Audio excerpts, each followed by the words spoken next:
Hola, ¿qué tal, jóvenes? El día de hoy veremos the simple past with phrasal verbs.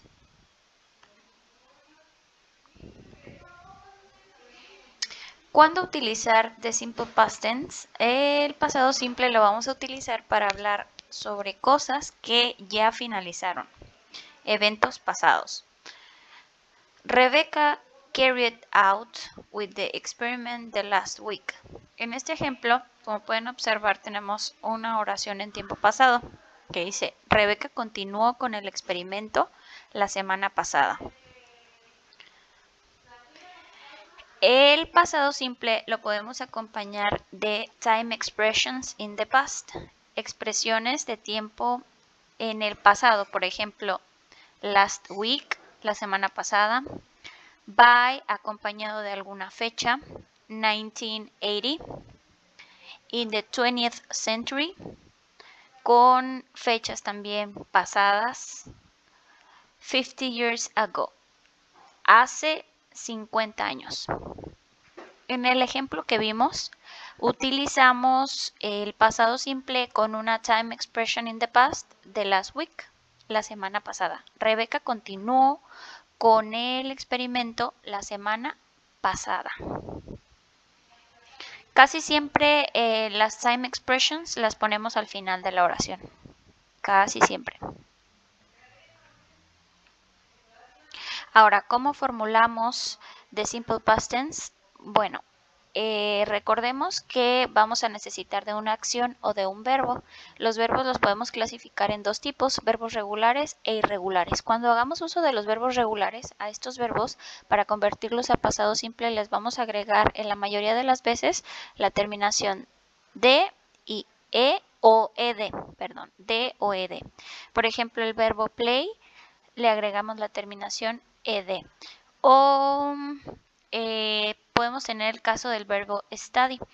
Cuando los verbos terminen con una Y y antes de la Y tengamos una consonante, la Y la tenemos que convertir en una I latina y debemos de agregar ed.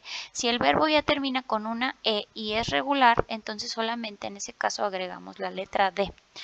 Aquí tenemos otro caso, por ejemplo, el verbo hope. Como termina con una consonante vocal consonante, se repite la última consonante, en este caso la P, y se agrega ed.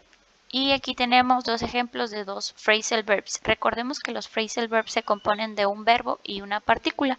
Tenemos que identificar el verbo del phrasal verb y convertirlo en pasado simple. En este caso el verbo de dress up es dress, y como este verbo es regular, pues solo le agregamos la terminación ed. O el verbo look out tiene al verbo regular look, entonces por lo tanto le agregamos ed para convertirlo a pasado simple, ya que look es verbo regular.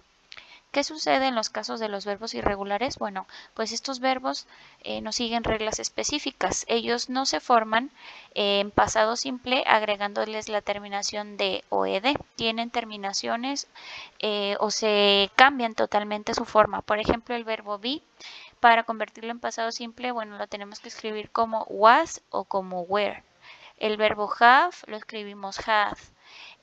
Aquí tenemos el phrasal verb eat out. Entonces, identificamos el verbo, en este caso es eat, y este verbo se escribe en pasado simple como ate. O el phrasal verb go back. El verbo de este phrasal verb es go, y bueno, como es irregular se escribe went. Entonces, si se fijan, los verbos irregulares no se siguen reglas específicas para convertirlos a pasado simple, cambian a veces totalmente su forma.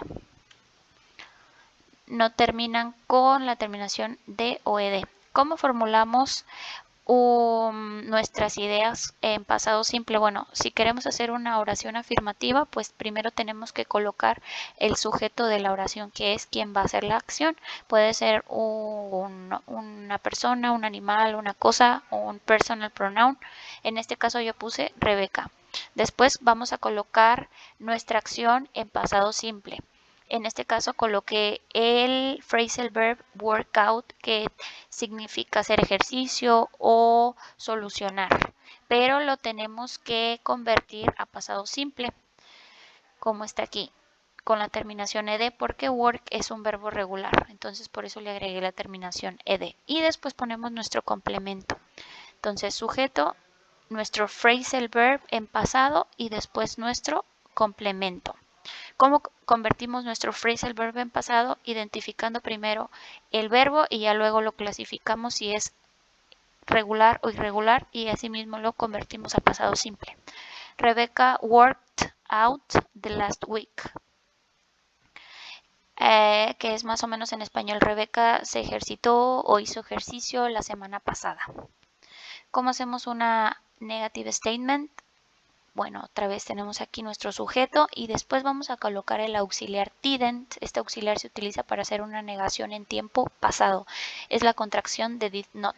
Y después vamos a colocar nuestro phrasal verb. Como pueden ver, aquí el phrasal verb no está en tiempo pasado. Lo tenemos que escribir en forma base, ya que con este auxiliar didn't ya estamos dando a entender que nuestra oración está en tiempo pasado. Por lo tanto, ya no se necesita convertir nuestra acción en tiempo pasado. Ya, con esto es suficiente. Rebecca didn't work out the last week. Rebecca no se ejercitó la semana pasada. ¿Cómo hacemos una yes no question? Recordemos que tenemos dos tipos de preguntas, las yes no question y las information questions. ¿Cómo formulamos las yes no questions? Es decir, esas preguntas que contestamos solo con un sí o con un no. Bueno, tenemos que comenzar con nuestro auxiliar para el tiempo pasado que es did. Después ponemos nuestro sujeto que sigue siendo Rebeca y después nuestro phrasal verb en forma base. ¿Por qué? Porque con este auxiliar did yo ya estoy especificando que mi oración está en tiempo pasado, por lo tanto el phrasal verb ya no lo voy a convertir a pasado. Se queda así. Did Rebecca work out the last week? Rebeca hizo ejercicio o se ejercitó la semana pasada. Si quiero decir que sí, coloco yes, coma, y el sujeto de mi oración lo tengo que convertir en un personal pronoun. Si aquí hubiera estado un personal pronoun, ya nada más lo transcribo, pero en este caso es Rebeca. Y Rebeca equivale al personal pronoun she, ella. Por lo tanto, ponemos yes, coma, she y el auxiliar de mi pregunta, did. Si quiero decir que no, pongo no, y aquí me comí la coma, pero una coma, no, she didn't, en forma negativa, punto. No se coma ninguna parte de estas respuestas cortas. Pongo yes o no, coma, después el pronombre personal al que hace referencia a mi pregunta y después el auxiliar ya sea afirmativo o negativo. ¿Cómo formula una information question? Estas preguntas se responden con información específica y para formularlas necesitamos de las information question words, que son palabritas que nos sirven para poder nosotros cuestionar sobre información en específico. Por ejemplo, when, cuándo, what, qué. En este caso usé when. Y después ponemos nuestro auxiliar para el tiempo pasado, que es did. Después nuestro sujeto, que sigue siendo Rebeca. Y después nuestro phrasal verb en forma base. ¿Por qué? Porque estamos usando ya did. Dice aquí, ¿cuándo se ejercitó o cuándo hizo ejercicio Rebeca? Respondo con información ya en específico. Rebeca se ejercitó. Tengo que contestar en tiempo pasado porque mi pregunta me está haciendo referencia al tiempo pasado. Lo identifico por este auxiliar. Rebeca se ejercitó. Aquí sí voy a usar el phrasal verb en pasado, así como formulé las oraciones afirmativas. The last week. Rebeca se ejercitó o hizo ejercicio la semana pasada. Y bueno, esto sería todo. Muchas gracias.